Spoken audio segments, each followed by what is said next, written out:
Good day, I welcome all of you. I'm Olga Tamanova and Media Center Ukraine in Ukraine Forum. We are beginning our work. So today we have the first celebration, the Day of Ukrainian Statehood. So I would like to congratulate all of you with it and to wish you the thing which unites all of the Ukrainians, that is victory. So now we are beginning our briefing with the traditional briefings of the forces and of defense and security. We will be speaking about the events and dynamics at the front line. Our first speaker is Hanna Maliar, Deputy Minister of Defense of Ukraine. Please. And you thought that Ukraine is just like that. Ukraine is super. Ukraine is exclusive. It had all of the roles of history on it. All of the types of tests were against Ukraine. It is now has the highest level of resilience under the conditions of contemporary world. It is priceless. I begin with the quote of the classic of the modern Ukrainian literature, Lina Kostenko, because today we have a special briefing as it is coinciding with the first celebration of the Day of Ukrainian Statehood. And Lina Kostenko, as nobody else, has really precisely mentioned the idea of the reality we are living now at. So I do hope that the next day of our statehood will be celebrated in peaceful Ukraine. The war is ongoing not for 155 days and not for 8 years, but for hundreds of years. And the biggest mistake of the occupier that the Kremlin has sent the slaves to take the free people. Our defenders are confidently keeping the front line. The superiors and the diplomatic services of the state and other authorities are tirelessly working at their front line, as well as all the Ukrainian people. We will definitely end this war as victorious. So we will not give any of our statehood which we had so hardly fought for. The Ministry of Defense of Ukraine is doing everything possible to create the preconditions for the further planned by the General Staff measures to liberate the Ukrainian land from the Russian occupiers, the weapons from the partner countries which we made deals about, and we know how to use it, and they are skillfully used by our defenders. It makes our victory closer. We are supported by our partners and their help will be just increasing. Ukraine will be defended tirelessly by the courageous Ukrainian warriors, which are exciting for the whole world already. And simultaneously, we are increasing cooperation with the partner countries about the treatment and rehabilitation of our wounded warriors abroad. The friends of our state are actively helping in the issues of the equipment for the military hospitals. The military doctors keep their professional frontline reliable manner. We are proud of them and we every day thank them for the saved lives of our warriors. During this week, the security situation around Ukraine was still complicated. The armed forces and other armed formations of Russian Federation were going on with their combats and warfare on the territory of Ukraine with the aim to encircle and destroy the defense forces of Ukraine at the east of Ukraine and to get to the administrative borders of Luhansk and Donetsk oblasts or regions, and also to conquer and to take the parts of Kherson, Zaporizhia and Mykolaiv regions. In more details, you will listen about that from the representative of the General Staff. The military political superiors of Russian Federation are trying to urgently restore the military capacities of the formations and units which had their losses among the manning of the staff during the combats and warfare on the territory of Ukraine. With this aim, the Putin propaganda machine has activated the activities of the so-called Russian Empire movement. They are conducting the intense mobilization of the members of this movement, in particular its militarized wing, the Imperial Legion, to take part in the the combats in Ukraine. This is the cynicism of the narratives of Russian propaganda that for the implementation of the officially declared aims by the Russian superiors of the so-called special military operation and so-called denazification of Ukraine, they involve the forces which are openly into neo-Nazi ideology and are in the lists of the dangerous terroristic organizations. At the temporarily occupied by the enemy and by the adversary territories, the Russian Federation is trying today to conduct economic, educational, industrial integration of our Ukrainian territories to Russian Federation. In particular, if we speak about Kherson and Zaporizhia regions, as of today, the occupier is trying to develop at these territories the whole network of their banks, the Pромsvyazbank, and also three networks of their mobile operators. As of today, the Russians are blocking Google, YouTube, Twitter, Instagram, Facebook, and other social networks there to make the access impossible for our Ukrainian citizens to information. At the temporarily occupied territories, they are going on with the illegal deportation of Ukrainian children to the territory of Russian Federation as if for the medical treatment. They go on with forced passportization of Ukrainian citizens. We need to mention that Ukrainian citizens do not want to take Russian passports and IDs because they understand and feel that using the Russian passport, you will have the blood of Ukrainian citizens on your hands. This is the bloody passport, and to take this passport means the legalization of all of the war crimes of Russia on our territory. But the Russians are making them, blackmailing them, and intimidating Ukrainians for them to get Russian passports, and in this way to legalize the war crimes and actions of Russian Federation, which they plan to conduct in September. In particular, we're speaking about the so-called referendums. The majority of the population, that is our citizens of Ukraine, which are now forcefully staying at the temporarily occupied territories of Kherson and Zaporizhia regions, do not support the occupiers. As of today, the occupier cannot fill the vacancies which they are trying to create, establishing their criminal regimen at the occupied territories, and the Russians are forced to fill these vacancies with their own citizens who are afraid to go to the temporarily occupied territories because they are afraid of shellings and just they're afraid of war. We need to say that there are certain examples, for instance, Zaporizhia or iron ore factory, when not a single employee of the enterprise agreed to cooperate with the occupier. Our people are waiting for liberation. We are proud with all of you. We are proud of your force and strength, and we will definitely liberate all of our so far occupied territories. We're coming now to the traditional block, that is the provision of the armed forces. We did not have a briefing for 2 weeks. We skipped the last Thursday. So now we are concluding as for 2 weeks, since the 14th till the 27th of July. The Ministry of Defense during these times has given to the units of the armed forces of Ukraine 56,000 of armored vests, more than 60,000 of helmets, 43,000 pairs of shoes, and more than 21,000 of military uniform units, and more than 4,000 of winter jackets. Because I remind you, we are already preparing for winter. Soon, according to the deals awarded, we are awaiting for some of the individual protection means, 20,000 of armored vests and 18,000 of helmets. And again, I'd like to emphasize that the main priority of the Ministry of Defense was to provide the rhythmical character of the deliveries and supplies. In particular, in June, to the armed forces of Ukraine, they were given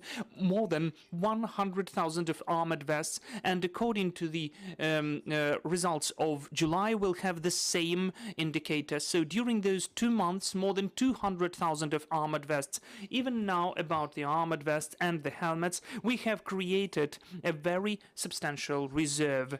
And also we have the increase of the part of Ukrainian producers, which is really pleasant, because in particular in July, the Ukrainian producers have manufactured, according to the Commission of the Ministry of Defense, the same number of body armors or armored vests as they have produced during 4 months, that is March to June. Those are not just thousands, those are dozens of thousands of units produced by our local manufacturers. Now about the payments for the warriors. As I've already mentioned, the monthly payments, those are the remuneration for the ranks, for the experience, were transferred to the military units in time and in full scale.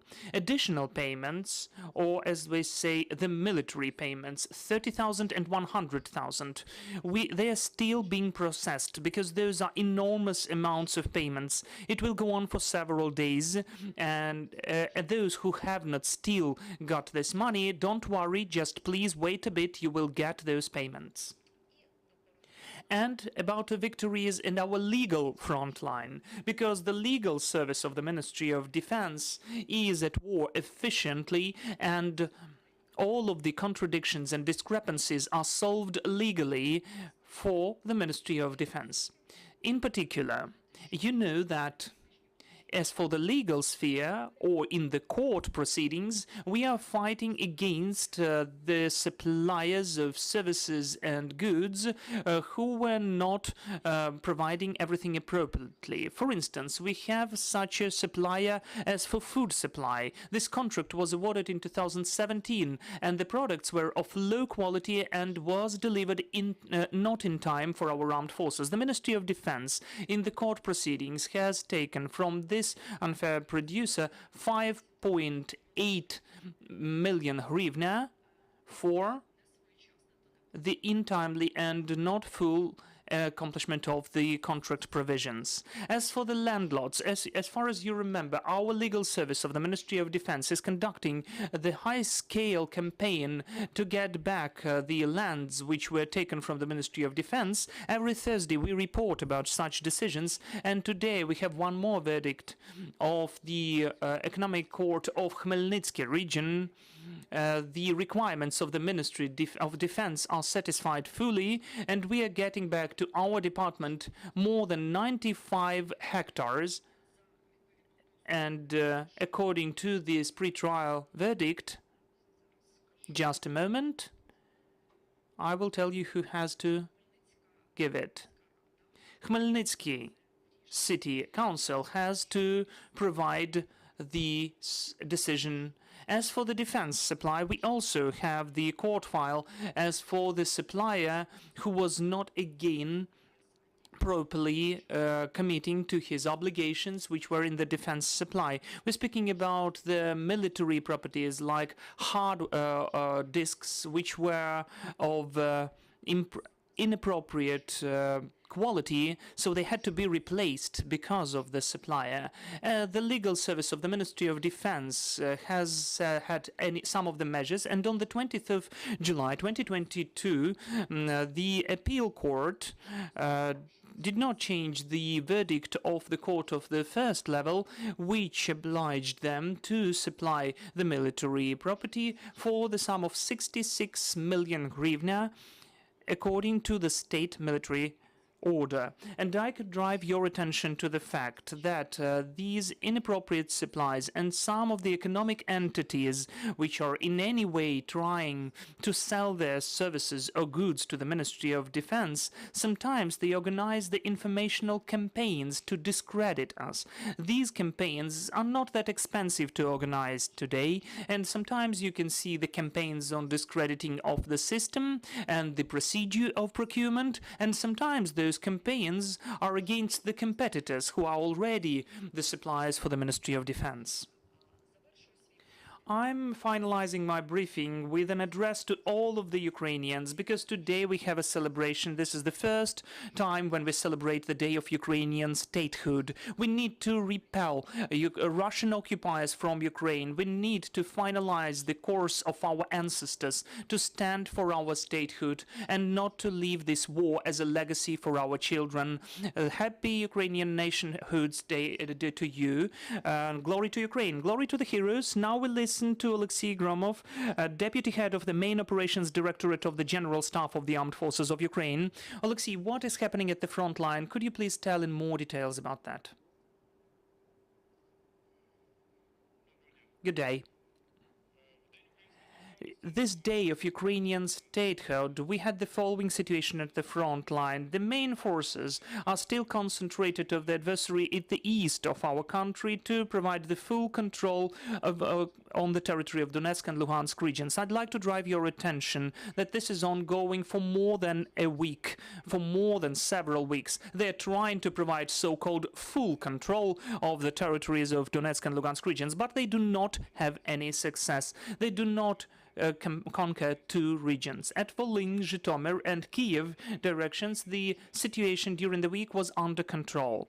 The probability of the offensive of the adversary from the territory of Belarus or invasion of Belarusian troops into Ukraine is low.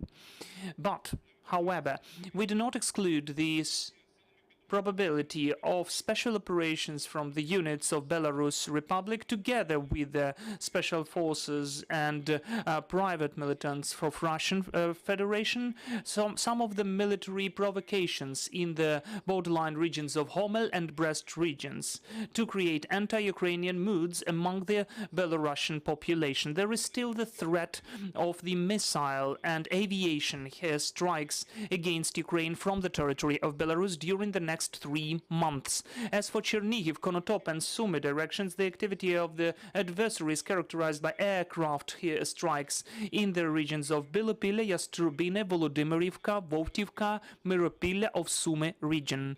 The mine throw artillery shellings, including the use of the MLRS, the multiple launch rocket systems, against the positions of our military along the state border. Since the beginning of the month, from the territory of Russian Federation, the adversary has conducted 198 shellings, among which 47 shellings are of Chernihiv region and 151 of Sumy region.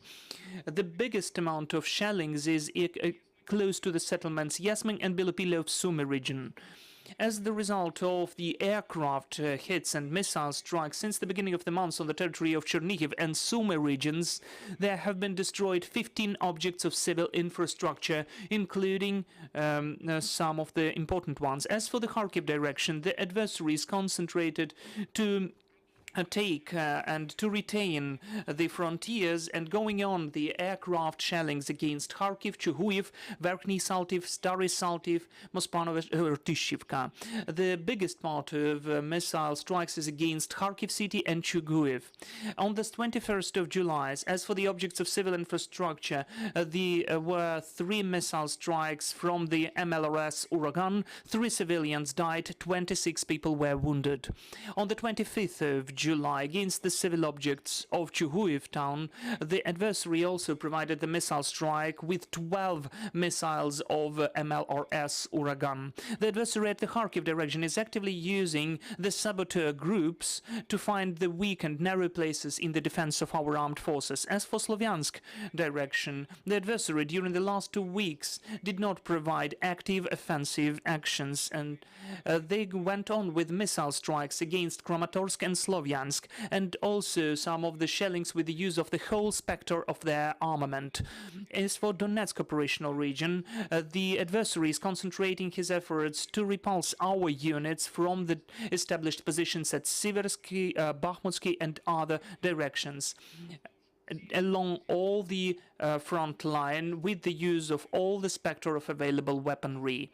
Because of the losses, some of the military units of Russian Federation were taken to restore their military capacity, and with the aim to create the offensive, the adversary is conducting the transfer of military units from the 2nd Army Corps and from others units to this direction.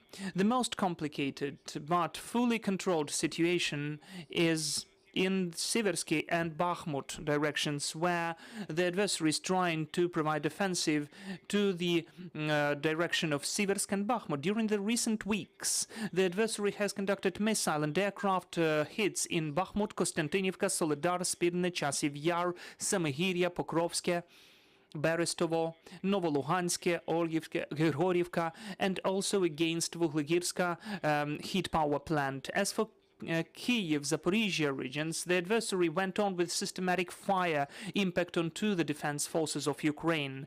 Around Avdiivka, Novomykhailivka, Kamenka, Vuhledar, Mariinka, Krasnohorivka, New York, and Kamianska, the aircraft missiles were provided. The missile strikes of the adversary were under Opisky, Kurakhove, Vidradne, Shevchenkove, and also Vesela Dolina. We need to mention that not a single settlement at the offensive direction of the occupier was avoiding their missiles or artillery armament, the so-called Liberation Army armament, and in some of the settlements there are no residential blocks left. In this way, the Russian troops are ongoing to bring Russian world to the settlements and villages of Luhansk and Donetsk regions, destroying schools, kindergartens, hospitals, and leaving the local residents without accommodation, and they deprive them of their right to exist in the civilized world. At Kryvyi Rih and Mykolaiv directions, the main forces are concentrated to deter the offensive of our troops, to strengthen their own troops in all of the direction of the reserves from Donetsk and Luhansk directions. Because of the decrease of the number of warehouses of ammunition at these directions, the activity of the shelling by the adversary was decreasing. To restore their capacity, they update their reserves from the obsolete armament, including the ones from the eastern parts of Russian Federation, and our troops are going on gradually liberating Kherson region from the occupying forces of Russia. During the last 2 weeks, Ivanivka and Lozove were liberated. This week, Andriivka was liberated. The adversary is going on with the missile and aviation hits against the civil infrastructure objects, which witnesses about the targeted decisions about Russian superiors as for genocide of Ukrainian people. Since the beginning of the month, there were 49 missile strikes and 44 artillery strikes, which fully destroyed 28 objects, including 4 schools and 9 residential buildings. Partially, there were 137 objects destroyed, 7 of them of transport infrastructure, 11 educational institutions, and 29 residential blocks. The groups of defense forces go on to provide the defense and operation within the operational zones. Within Volyn, Rivne, Zhytomyr, Chernihiv, Sumy, and Odessa regions, we conduct the necessary retaining and securing national frontiers. Within Kharkiv, Donetsk, and Luhansk regions, where we have the most intense combats, our units are providing defense combats, deterring the forces of the overwhelming adversary's forces. We go on the defense operation. The situation during the week has been characterized by the counter-battery fight and intelligence and surveillance to find out the critical objects of the adversary, to plan the fire against them. To conduct the awards for the military staff of the units of the armed forces of Ukraine and other military forces, the courage and heroism of the warriors in the fight for independence and territorial integrity of Ukraine, respecting their will for victory, and also to provide the traditions of the Ukrainian troops, we go on with the awards of the military units and subunits. Since the beginning of the our military aggression for courage, damage. There have been awarded 18 brigades, 2 regiments, 1 separate battalion, 1 division of the ships, and also 1 medium airborne ship. The state awards were given to 20,520 military servicemen. The Hero of Ukraine award have become 151 servicemen.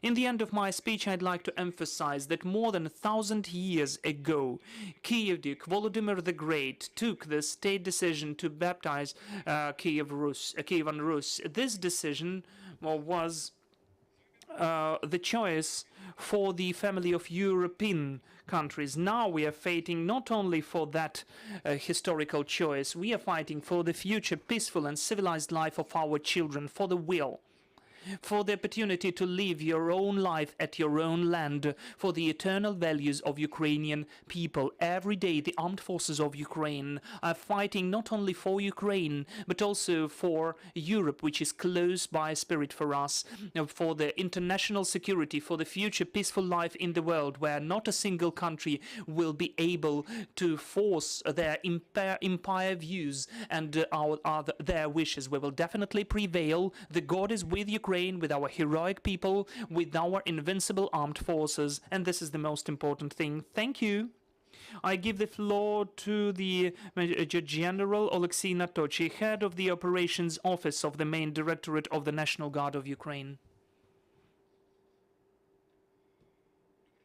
Hello, dear presenteers.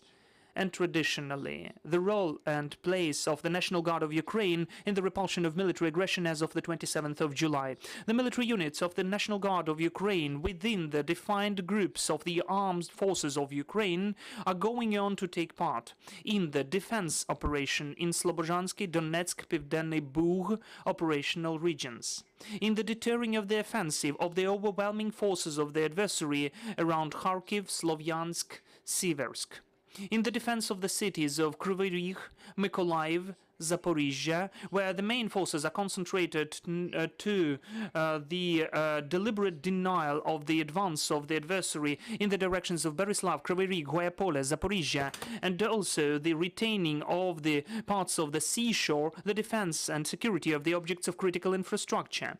As for the northern western operational zone, Volyn, Polisia, and Siversk operational regions, with the cooperation with the State Border Service and Armed Forces of Ukraine, the National Guard is providing the securing of national frontiers with the Republic of Belarus.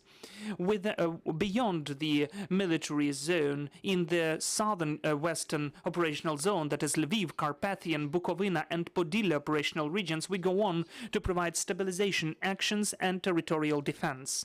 Within the stabilization operations, the mission accomplishment of the territorial defense, the main forces were concentrated to defense and protect the important state objects, the guard of the defense of the state officials, authorities, and consulates, the objects of the critical infrastructure, and also the retaining of anti-saboteur and anti-airborne reserve. Besides that, to support the land forces of the armed forces, the aviation of the National Guard during this report period has provided 23 helicopter flights. They organized the area medical evacuation and transport transfer of 27 helicopter flights. The intelligence units of the National Guard have found 691 aim of the adversary, and the observer posts, 138 out of them, and also the UAVs have found out of them 553 of them. Because of the shelling of Russian troops, the infrastructure and residential blocks of Ukrainians have been destroyed, and unexploded missiles and shells of occupiers create the danger which is the threat for the life and health of the local residents. The demining groups of the National Guard go on to observe the territories of the communities which are affected by the adversary's fire, like Kryvyi Rih district, Zelenodolsk and Apostoliv communities at Dnipropetrovsk region, and also settlements of Berislav district of Kherson region. The outcome, the engineer units have got rid of more than 1.5 thousand of exploded objects, and also we are demining the pools at Kyiv region, have observed the 15 square kilometers of the Dnieper river, and the results of the isolation measures at the checkpoints. The servicemen of the National Guard, both on their own and in the cooperation with the national police, the law enforcement of the armed forces and the territorial defense, 24/7, they go on to accomplish the missions at the checkpoints. As of now, the National Guard has accomplished the tasks at 181 checkpoints in 13 regions of Ukraine. 35 of them are in Kyiv city. The outcomes of the special missions, they were suspended for the criminal and administrative crimes 3,847 persons, in particular the criminal 608 ones. Altogether, since the beginning of the full-scale invasion, there have been suspended more than 22,000 of people. Out of them, 377 with a suspicion in the participants of the saboteur group. There have been taken and seized 138 firearms, approximately 12,000 of ammunition, and approximately 82 grenades, 3 mine throwers, 18 kilos of exploding devices, 6 anti-tank mines, 22 artillery shells. The examples of the successful military accomplishments during the recent times. We go on to destroy the air games or air goals of the for instance, on the 16th of July, with the use of the multiple launch rocket system, we shot down the cruise missile, and on the 17th of July, we shot down Su-25 aircraft. There were 7 goals hit, 6 aircrafts and 1 cruise missiles. By the way, it was done by the hero of Ukraine. During the anti-terroristic measures, together with the security service, the National Police of Ukraine, the State Emergency Service at Chernihiv region, the National Guard has found out 1 machine gun, 5 ammunition units for the MLRSs, and 2 shells of 125 millimeters. The servicemen of the National Guard, with the help of the civilians, have found and taken the person who was taking pictures of the objects of strategic significance. It turned out to be the person from Kamchatka region, but he has the citizenship of Ukraine. In the cell phone, they found out the phone numbers which belong to the regions and operations of cell phone coverage of Russian Federation, and the pictures of important objects of strategic significance. The National Guard is doing whatever is possible to provide treatment and restorage of the life of the servicemen who were wounded and injured and came back from the capture. Having the deals with the countries with whom we cooperated for a long time, we provide the treatment and rehabilitation of our warriors abroad. As of now, abroad, we provide the treatment and rehabilitation for 45 servicemen of the National Guard. We conduct the work and go with the negotiations to go on with the treatment of our National Guard employees further on. We are grateful to the countries, organizations and volunteers which are helping Ukrainian servicemen to come back to the armed forces. Thank you for your attention. Thank you. Now I'd like to give the floor to Leonid Baran, Director of the State Border Security Department. Please, what is happening now at our borders? Thank you. Good day, dear ladies and gentlemen, and my sincere congratulations with the Ukrainian Day of Statehood. I would like to begin with the words that almost for 31 years the Border Service of Ukraine is reliably protecting the national frontiers, restoring the independent Ukrainian state. And for 155 days, the State Border Service is going on to courageously protect Ukraine within the defense forces and to provide the security at the parts of the borders where the situation is still very complicated. I will mention that the Border Service is still keeping and retaining the positions at the east and south of of our state under constant shellings of the adversary. Repulsing this military aggression, we are acting together with the armed forces and the National Guard of Ukraine, according to the whole idea of the General Staff. Taking into consideration the peculiarity, we're actively using the border units of the UAVs, which are efficiently acting not only for the civilians and intelligence, and also to hit against the positions of the adversary. At the border with Russia, with the formation of the adversary to provide advances are not observed, but still Russia is going on concentrating some of the forces, first and foremost to demonstrate their presence and also to deter our defense systems at the frontiers of the Ukrainian state. The aggressor is still going on with military provocations, shelling from their territory the border regions. The fire is conducted daily by the adversary. They use artillery, aviation, and any other shelling against the civilians. It is not also only the threat for the military, but also for the civilians, because the civil infrastructure is being destroyed as well. Recently, we see more attacks like this at Sumy region. During the last week, we have registered 78 shellings of these territories. Altogether, since the 10th of April, since our units have got the state border, the enemy has already conducted more than 1,000 shellings. 56 of them were using the aviation. We are also establishing and fortifying these positions. Last week, the head of the border service has personally checked the mission accomplishment at the border and the measures on the fortification of the border regions. The border service, together with other defense forces, are doing whatever is possible. They provide the intelligence, surveillance, and reconnaissance of the territory. They provide some of the obstacles, checkpoints, and also they're working on all the necessary measures of interaction between the units of the forces.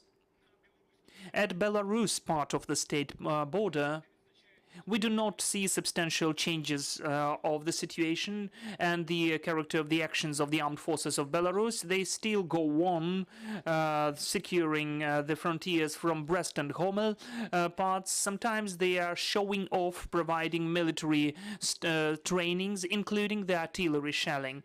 Still, the manning, the staff is not changing. The number of people is not changing. They still rotate some of the units. There are no signs of the offensive from Belarusian territory. As for the border regions of these countries, they provide the engineering establishment measures, and also we register the active use of the radar systems to make the observance over their territory more complicated. I will add you that the border with the aggressor country and the border with its satellite and the Transnistria segment at the border with Moldova, with all of the forces of Ukraine, is still strengthened. We are doing whatever is possible to protect the border and not to allow the escalation of the situation. We also need to mention that gradually we get back the citizens of Ukraine from these countries. During the last week, we've registered the arrival through the closed checkpoints of 138 persons, and since the beginning of April,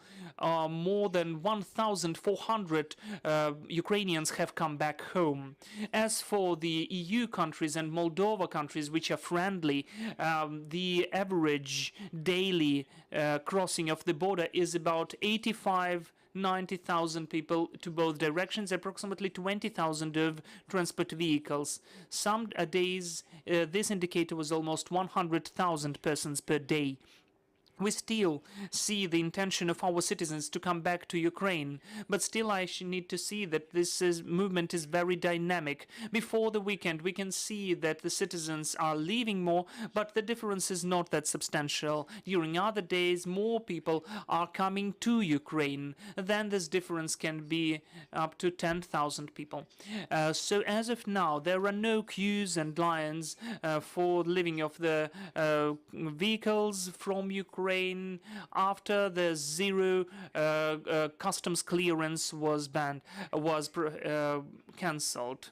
So you can follow the situation at our websites. And considering the military mode and also the actions of the state border for some of the categories of persons, the state border service has improved the works of the chatbots at the official website of the institution and in Telegram app for people to get to know as soon as possible about the rules of the border crossing, some of the updates and restrictions about men of the age category 18 to 60, and to get lots of other answers for their questions. To use these resources, undoubtedly you can save your time in comparison with your phone calls. Besides that, we conduct the permanent communication with the neighboring countries to provide common measures to increase the throughput capacity in the checkpoints, especially about the trucks, because knowing the blockage of the seaports, we have to increase the logistics at the western borders.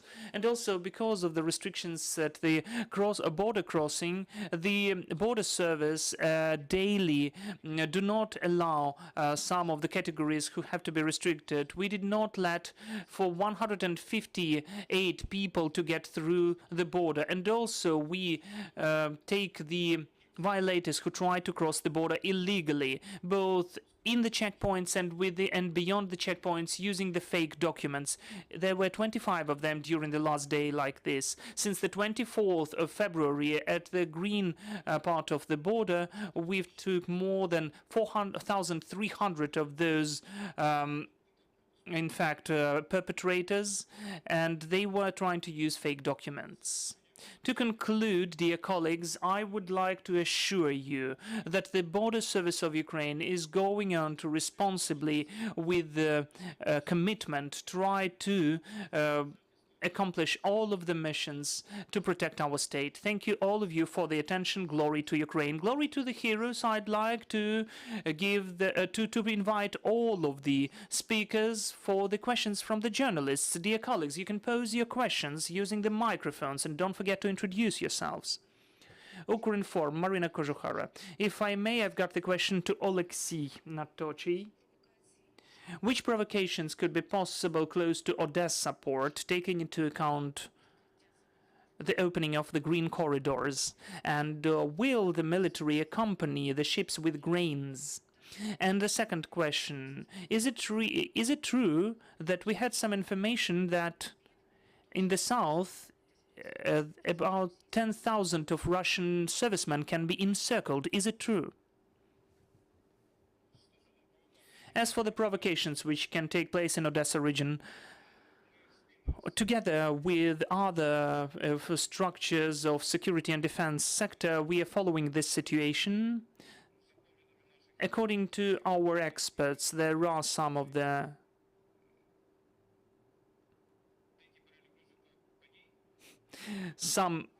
options how events can develop. We have some of the measures conducted against that. As for the accompanying, well, which measures? I'm sorry, I cannot tell you now. But there are some of the measures taken. As for the accompanying of the transport with grains, the armed forces of Ukraine, directly the Navy, is ready to conduct those measures, but all of that will be done according to the development of events. The General Staff has created the coordination group, which is dealing with this issue directly. As of the encirclement of Russian military, as for the offensive of our troops, we would like it to be true. We would like that to be 10,000 of servicemen. But we understand that the adversary, when he hears about the threat of encirclement, he will take back.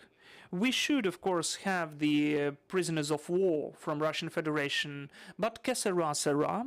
Whatever will be, will be. We are doing whatever is possible. I will not tell you in more details about the situation and what we plan for the future. Undoubtedly, the territories will be liberated. Thank you. Any other questions?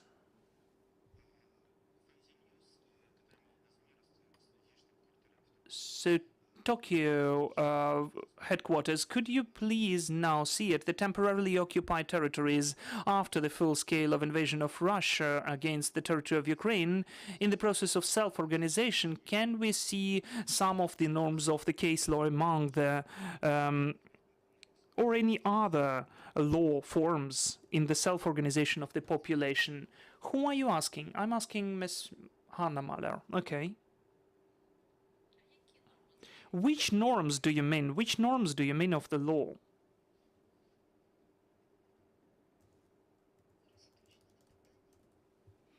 Let's clarify that. The norms, the law norms of the custom law, which are the population is creating itself under occupation. Do you mean some, I don't know, lynching or marriages? I don't know. It can be the norm of this custom law as well. I don't know what you mean. Okay, well, let alone the jokes. At the temporarily occupied territories, we have the very complicated situation for our citizens because Russia is forcefully imposing their authorities and is trying to provide the same totalitarian regimen as Russia has, and Ukrainians are the free nation. Ukrainians cannot live under such conditions. I've already mentioned that the Russians are trying to integrate themselves into all of the spheres of life at the temporarily occupied territories to Russian Federation, but they failed to do that thanks to the resistance of the local population of our Ukrainian citizens who are now there. I guess that it's a bit too early to speak about custom law or anything like that. I think that the resistance of our citizens is relevant now, and they don't want to cooperate with the enemy. Thank you. Any other questions? This is NHK from Japan. Hi, this is NHK from Japan. We saw some reports that in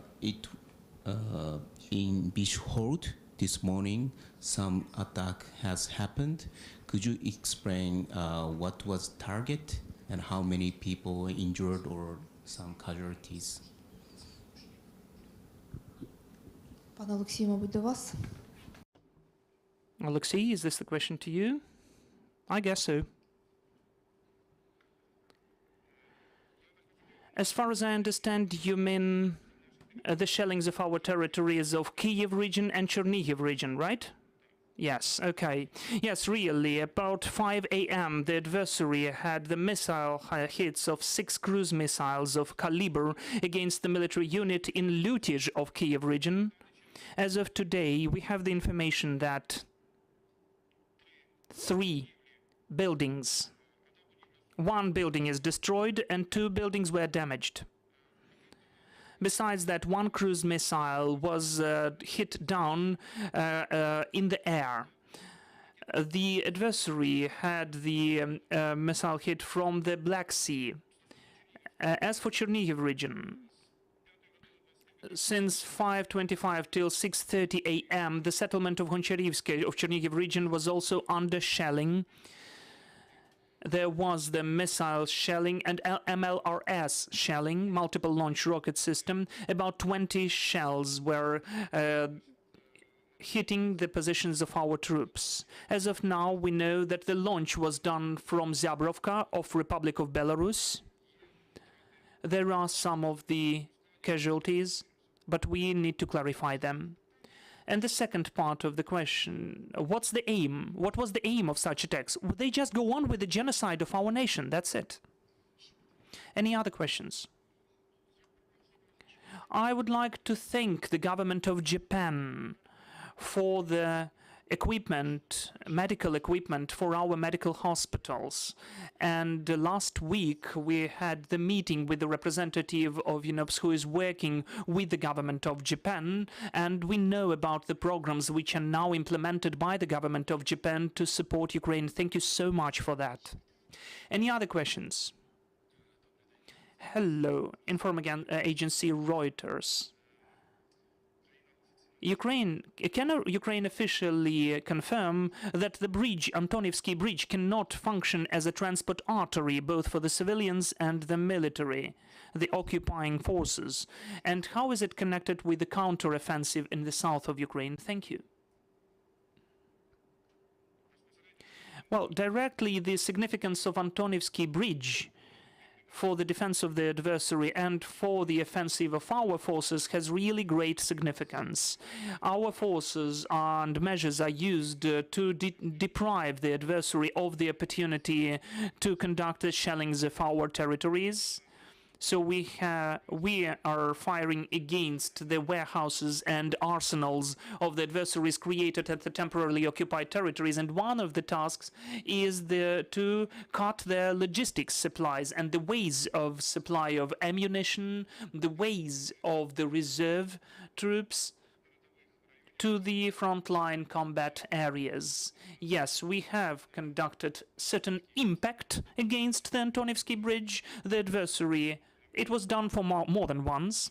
The adversary was trying to restore it, to reconstruct it further. We also had some measures, additional measures. So as for now, there is a substantial damage to the construction of the bridges. We can foresee that the adversary will try to reconstruct, to restore the bridge. We are ready for that. And you will hear about our next actions later. I thank you. We had Oleksii Hromov, Leonid Baran, Hanna Maliar, and Oleksii Nadtochyi. Thank you, dear friends, again. I congratulate you with our holiday. We believe in our armed forces and working together for the victory. Glory to Ukraine.